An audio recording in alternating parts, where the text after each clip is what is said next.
যে কাজগুলো ভারপ্রাপ্ত চেয়ারম্যানের নির্দেশে করে যাচ্ছে সেটা আমি আগেই বলেছি, শুধু সমাজসেবামূলক আহত নিহত পরিবার বা কেউ দৃষ্টিশক্তি হারিয়েছেন গুলিতে, কারো পা চলে গেছে, কারো হাত চলে গেছে, আজীবনের জন্য পঙ্গুত্ব বরণ করেছেন অসহায় পরিবার, তার দিকে শুধু ছুটে যাচ্ছে না, পরিবেশকে সুস্থ রাখা। পরিবেশ যদি পঙ্গু হয় গোটা জাতি পঙ্গু হয়ে যাবে। যেমন একটি ছেলে যদি কোনোভাবে পঙ্গুত্ব বরণ করে, সে যদি খোড়া হয়ে যায়, পরিবার সামগ্রিকভাবে অর্থনৈতিকভাবে নানাভাবে সামাজিকভাবে একটা পঙ্গুত্ব বরণ করে, ঠিক তেমনি পরিবেশ যদি নষ্ট হয়ে যায় তাহলে এটি গোটা জাতি হবে, গোটা বিশ্ব আপনার খোড়া হয়ে যাবে, পঙ্গু হয়ে যাবে। এই কারণে এই বিষয়ে অত্যন্ত তীব্র দৃষ্টি রয়েছে আমাদের ভারপ্রাপ্ত চেয়ারম্যান জনাব তারেক রহমান।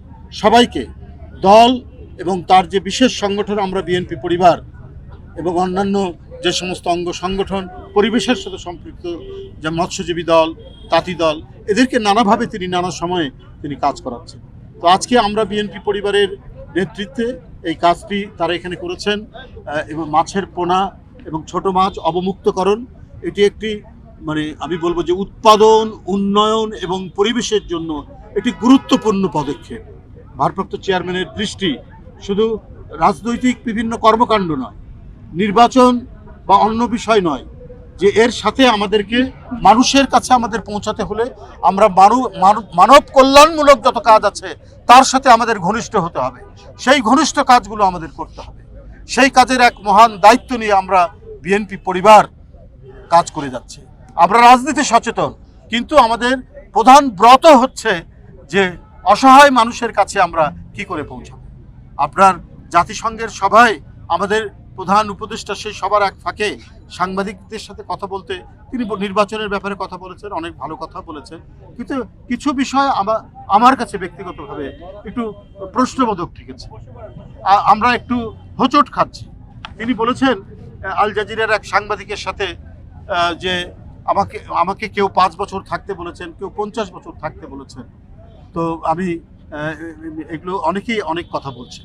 তো এই কথা বললে আপনার অঙ্গীকার, আপনি তো গণতন্ত্র বিনষ্টকারী, ধ্বংসকারী শেখ হাসিনা দেশের টাকা লুটপাটকারী, তার পতনের পর মানুষের আকাঙ্ক্ষা হচ্ছে গণতন্ত্র পুনঃপ্রতিষ্ঠা করা।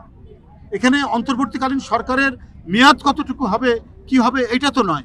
যত তাড়াতাড়ি সম্ভব আপনি নির্বাচন দেবেন, এটা মানুষ চায় এবং আপনার প্রতি সেই আস্থা রেখেছে। কিন্তু এখন এই যে কথাটা আপনি বললেন, এটা এর আগে আপনি যখন ফেব্রুয়ারিতে নির্বাচন হবে কি হবে না, যে অনিশ্চয়তা ছিল, আপনার এই কথার মধ্যে দিয়ে আরেকটি অনিশ্চয়তা তৈরি হলো, যে তাহলে আপনার মনের মধ্যে কি কাজ করছে। আরে ভাই, আমি তার প্রতি শ্রদ্ধা রেখেই বলছি, সাংবাদিক ভাই এবং আমাদের নেতাকর্মী যারা আছেন, জর্জ ওয়াশিংটনকে আজীবন প্রেসিডেন্ট হওয়ার জন্য তার লোকেরা বলেছিলেন এবং না হলে সম্রাট হওয়ার জন্য বলেছিলেন, কিন্তু গণতন্ত্রের প্রতি তার অটুট আস্থায় তিনি কারো কথাই শোনেননি। তিনি 2 বারের বেশি প্রেসিডেন্ট থাকেননি। এত অনুরোধ উপরোধ করার পরেও এই সমস্ত দৃষ্টান্ত আছে বলেই একটি জাতি মহান জাতিতে পরিণত হয়, নেতারা মহান নেতায় পরিণত হয়। তো আমি প্রধান উপদেষ্টার প্রতি শ্রদ্ধা রেখেই বলছি যে আপনার এই কথাটার মধ্যে যে 5 বছর থাকতে বলেছে, 50 বছর থাকতে বলেছে, এইটা তো মানুষ শুনতে চায়নি। মানুষ শুনতে চায় যেটা আপনি গণতন্ত্রকে শক্তিশালী করার জন্য আপনি কি করছেন, এবং গণতন্ত্রের অত্যন্ত নির্ভরযোগ্য স্তম্ভ হচ্ছে নির্বাচন, অবাধ সুষ্ঠু নির্বাচন। এইটা নিয়ে বিভিন্ন অনিশ্চয়তা তৈরি হবে আপনার কথায়, এটা তো মানুষ প্রত্যাশা করে না, কখনোই এটা মানুষ প্রত্যাশা করেনি। আপনার দেশের যে বর্তমান যে অবস্থা, সে অবস্থা তো এখান থেকে তো উত্তরণের জন্য মানুষ আকাঙ্ক্ষা করে আপনার কাছ থেকে। সব আস্থা আপনাদের উপর দিয়েছে যারা গণতন্ত্রে অংশগ্রহণ করেছে। আজকে ব্যাংকে টাকা নেই, আজকে প্রায় অর্ধ ডজন ব্যাংক একীভূত করা হচ্ছে। ব্যাংক থেকে টাকা ধার নিয়ে অথবা টাকা ছাপিয়ে কোনো রকমে দেশ চালাচ্ছে। দেশ তো বিপর্যয়ের মধ্যে, দেশ তো একটা ভয়াবহ পরিস্থিতির মধ্যে দিয়ে যাচ্ছে।